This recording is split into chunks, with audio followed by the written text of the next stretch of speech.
Was great. It's been a very emotional but awesome day.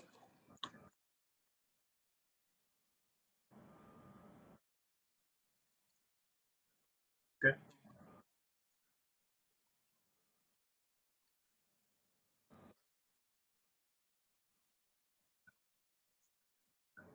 Yeah, so it was actually not a phone call. How the CCA gives their opinions is it's on a website, and it's on the Court of Criminal Appeals website. It's on their hand down list. So for the past every Wednesday for the past 2 years, I've had to check a website to see if my name's on it. It can go three ways. It can be relief granted, which means I'm exonerated. Um, it can be sent back to the trial court, which is like reprimanded back to trial court, or it could be straight up denied. And we did not want to deny because that would mean that I would have to go back to prison for 22 more years. Um, but we were in hopes of the past 2 years to see relief granted, And this morning when I woke up, I wake up every Wednesday morning, um, turn on my Firefox on my TV to kind of see it on TV, the website on TV, and it was there. My name was there, and it said relief granted, and I broke down. I broke down pretty bad. I just felt like a big weight got lifted off of my shoulders. I finally feel free. I'm celebrating my family right now, even though I'm in New York. I'm in New York with Gabriel. She's doing a dance scholarship up here. So I'm up here just taking care of her, making sure she's uh, every need is supplied for her. But it's a good day so far.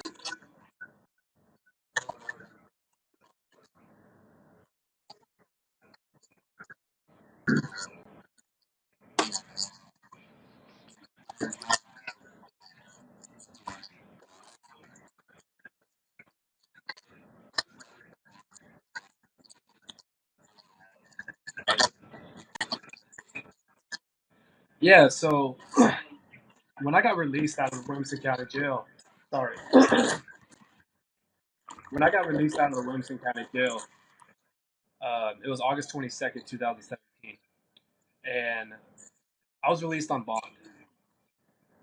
A lot of people thought that I was being released and my case was being overturned, and I was walking out as a free man, and that wasn't necessarily so. Um, I was put out on bond, and even though it kind of seems like I'm free, I'm walking around in society and stuff. I really wasn't free. There were still, chains hanging off of me. I was still convicted. If you actually search me right now, it's going to change here shortly. I'm still on the TDCJ website um, as a convicted felon. But these past 2 years have been a struggle. You know, with me being on bond, I couldn't necessarily have a job or hold a job. Um, can you hear me? All right. Yeah, sorry. There's like phone calls that come in and I have to push decline. Uh, but yeah, no, like these past 2 years have been tough because even though I'm not fully free, it's been hard for me to hold a job. It's been hard for me to pass a background check. It's been hard for me to just even live everyday life with the fear of being torn away from my family. Well, I don't have that fear anymore. Starting today, I'm a free man. I'm exonerated, and I can go and continue a life that has been taken from me. I have to build it back up. I do want to play football again. I have opportunities to play for different teams, um, and I expect to take that full speed ahead and be exactly who I want to be, and for ultimately what God wants me to do.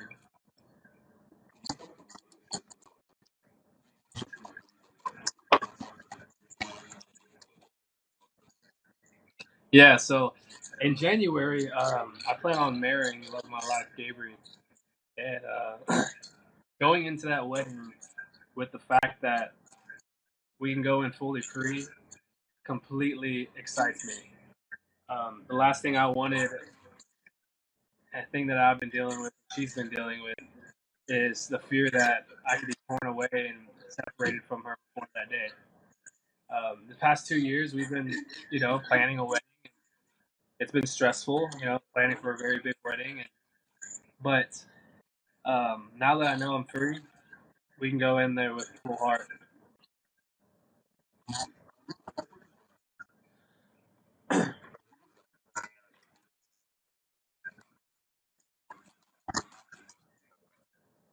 I'm not. Let's just say I have like a righteous anger. I have an anger towards certain people that have done me wrong. In this case, I don't have hate for anybody. I don't store or entertain hate at all. Um, but at the same time, what I simply want is for people to be held accountable for what they did to me. Because if they don't be held accountable, they can do it to somebody else. That's what I want. So as far as the Cedar Park Police Department, they completely disgusted me.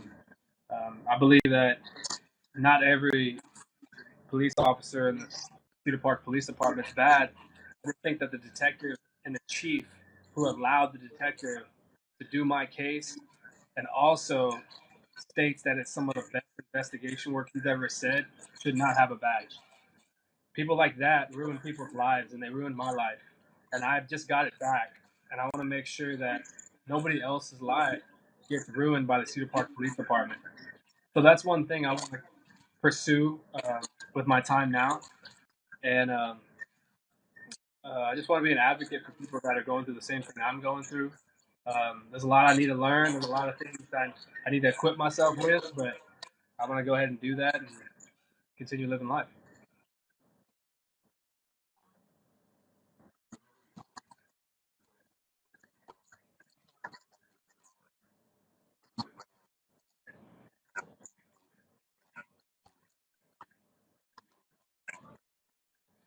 There definitely was a lot of dark days, especially going into prison. Going in at 19 years old is not easy. Uh, Prison is violent. Um, Prison, especially Texas prison. I was very blessed to be put on a unit where I had the opportunity to dive into Scripture. I had the opportunity to build my faith in God. That then built my faith and hope that this was going to turn around, that the truth was going to come out, that support was going to still pouring into my life, and it did. Even though that place is full of hate, um, I kind of received a peace that kind of surpasses all understanding once I kept on um, building my faith in God. And I think when you ask me what got me through that situation, it's simply my faith that God was going to show up on this day, and He did.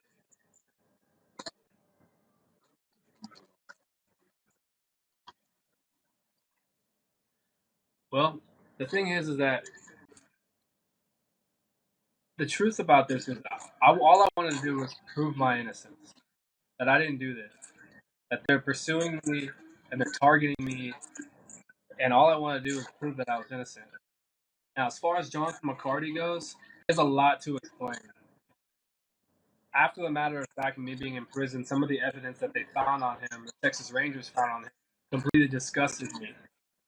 That my best friend would watch me go to prison and have to go through what I had to go through while he's out here doing what he's doing.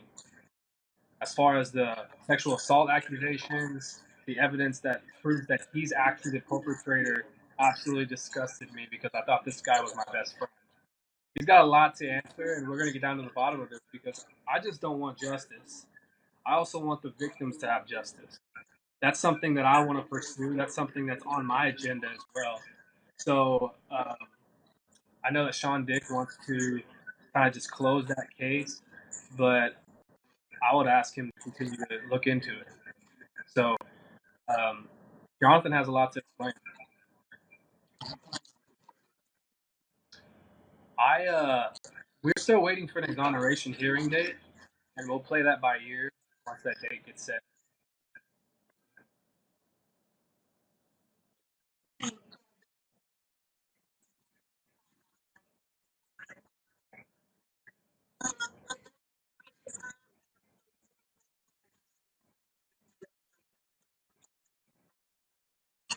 Absolutely.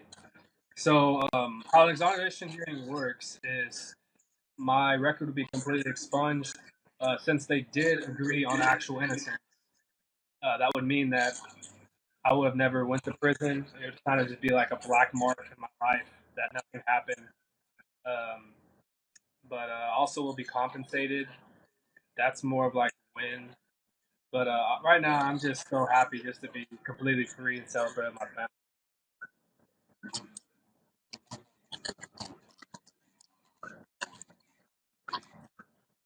I believe, from what I heard, it's 80,000 a year. So I really don't know any of that now.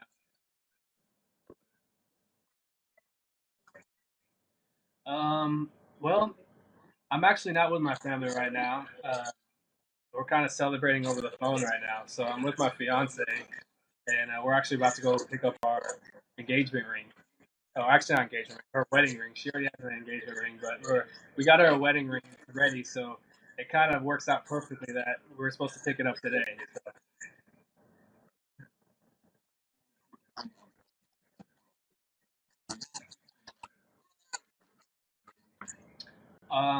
That is still up in the air. I'm not going to work.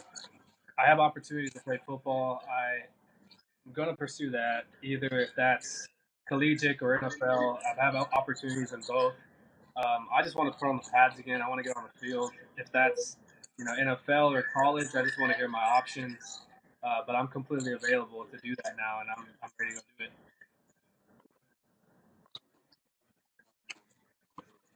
All right, thank you very much.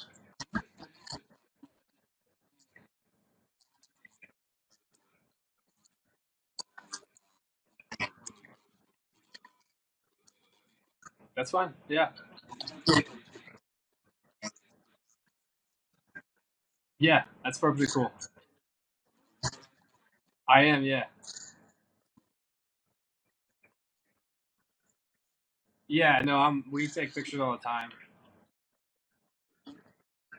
All right, see ya. Appreciate it.